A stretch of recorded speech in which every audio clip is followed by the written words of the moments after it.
Je te rappellerai que 1,3 milliard, 44 milliards de dollars. c'est beaucoup, beaucoup d'argent. À partir de cet événement-là, il y a eu un point de bascule. Un directeur de la section argent, pas comme les autres. Yves Daou.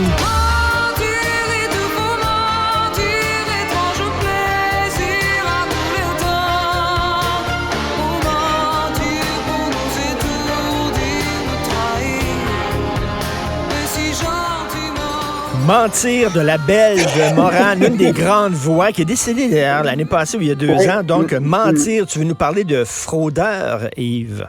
En fait, dans son refrain, elle dit « Mentir, il te faut mentir, étrange plaisir en tous les temps ». Écoute, Richard, le rapport de Equifax qui vient de sortir, imagine-toi, le nombre de gens qui font des fraudes immobilières, fraudes hypothécaires, a doublé depuis 1 an au Québec, passant de 7 à 14 %. Au pays, c'est à peu près 18,8 %, mais ça a doublé au Québec. Et fraude hypothécaire, c'est pas compliqué, selon Equifax, c'est les gens qui cachent, lorsqu'ils demandent des prêts hypothécaires, leurs revenus, les actifs, donc ils mentent là-dessus. Ils déclarent des actifs plus grands qu'ils ont, des revenus, mettons, qu'ils disent qu'ils ont une job de 100 000 $, finalement, c'est une job de 50 000. Écoute, attends, es-tu en train de parler de Donald Trump, toi, là? C'est ce qu'il a fait, littéralement. Lui, il est en procès pour ça, mais... Exactement. Mais en fait, sais-tu quoi? Ce qui est fascinant, c'est que c'est pas un crime pour lequel on peut te mettre en prison. Sauf que, imagine-toi que si tu te fais pincer, par exemple, si la banque trouve ton T4, puis il s'aperçoit que finalement, c'est pas 100 000, mais c'est 50 000 que tu gagnes, là, les chances que ton dossier de crédit soit brûlé, là, sont pas mal claires, précis.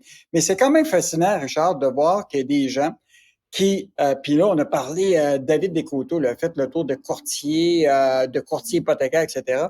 Il y a des gens là qui sont prêts à acheter une maison à 400 000. La banque les préqualifie pour 350 000. Puis là, la question, ils la veulent tellement qu'ils vont aller chez un emprunteur privé pour trouver 50 000 manquants. Ils s'assurent que ça soit dans leur compte au moins un bon 90 jours.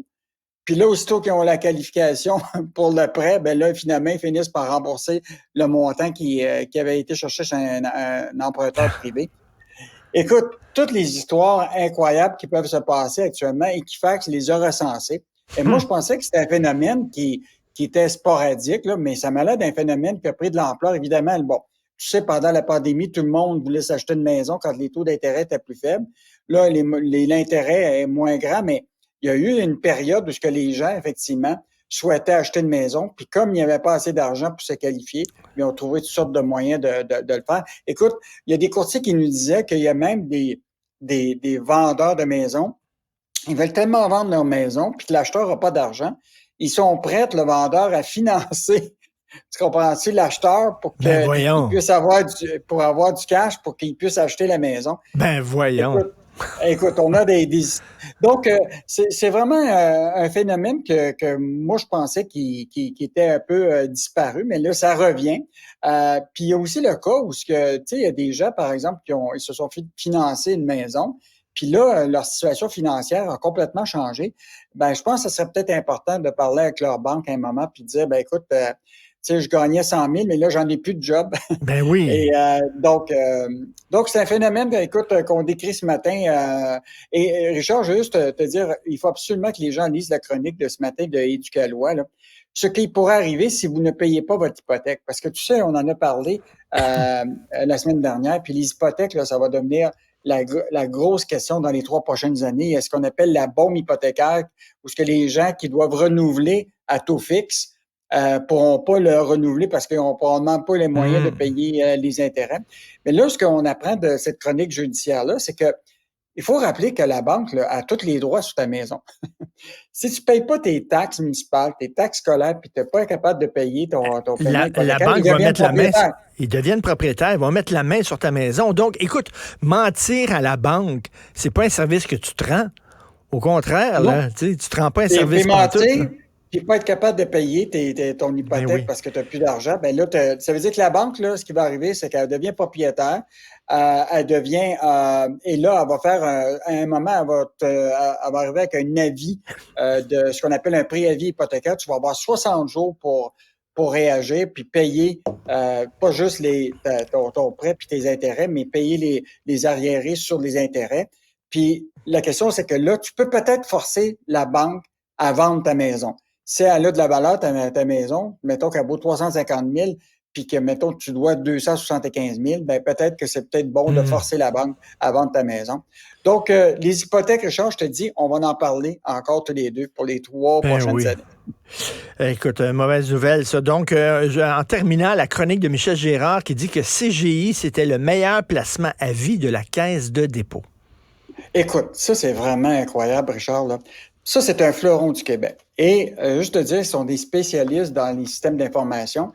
Et en 2000, autour de 2002, la Caisse avait décidé d'investir 1 milliard pour aider CGI à acheter, en 2012, excuse-moi, d'acheter une compagnie qui s'appelle Logica.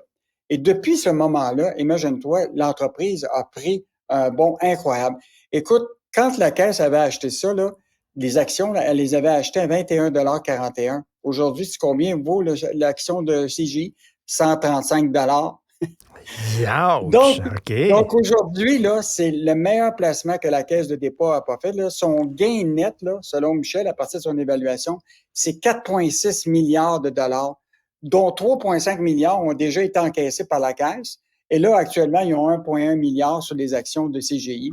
Donc, l'analyse que Michel fait, c'est que c'est le meilleur placement qu'on n'a pas fait. Et ça permet peut-être de compenser d'autres prêts qu'on a ou d'autres investissements que la Caisse n'a pas fait bien. Là. Mais c'est ça, Michel. Michel, c'est levé de bonne humeur parce qu'habituellement, il dénonce les mauvais placements de la Caisse. Mais là, il a décidé, de voir le verre à demi-plein plutôt qu'à demi-vide. Alors, les bons placements, c'est ça. Merci beaucoup, Yves Daou. Oui. OK.